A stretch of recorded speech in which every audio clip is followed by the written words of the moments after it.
My name is Conor O'Mahony. I work for IBM Software Group. A lot of people ask me about DB2 replacing Oracle database. They're a bit puzzled because traditionally database migrations have been a very big effort.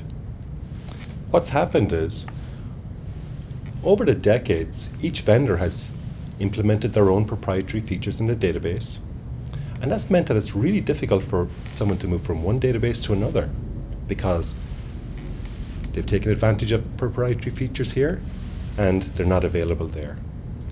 So what IBM did a couple of years ago is they built support for the proprietary features, the proprietary syntax, the proprietary semantics of other database vendors into IBM DB2. That's had a couple of very interesting outcomes, one of which is it's easier for people now to move from Oracle database, say, to IBM DB2 if they want to. They might want to do so for financial reasons, they might want to do so for performance reasons. Whatever the reasons, it's actually a lot easier now, and that's great.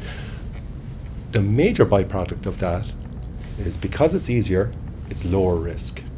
And we all know that IT environments are risk averse. So because it's low risk, much more palatable situation for many IT environments.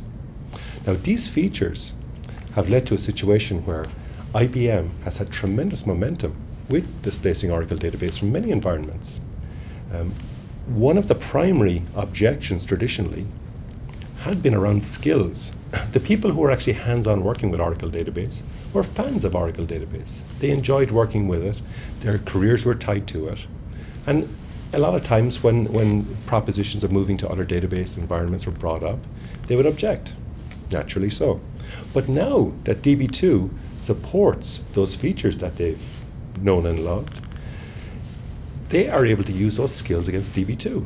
So in fact, what they've ended up doing is they've actually ended up being more marketable for their careers because now they've added additional skill sets to their resumes.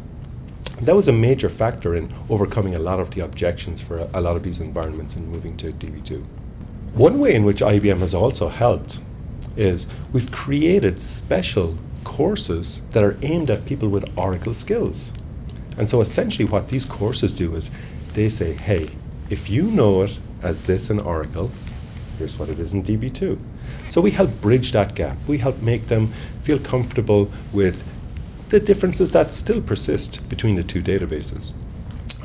For the most part, I mean, the concepts are the same. However, there are little differences in the approaches of the two vendors. If you're a DB2 user, you need to be part of the International DB2 User Group.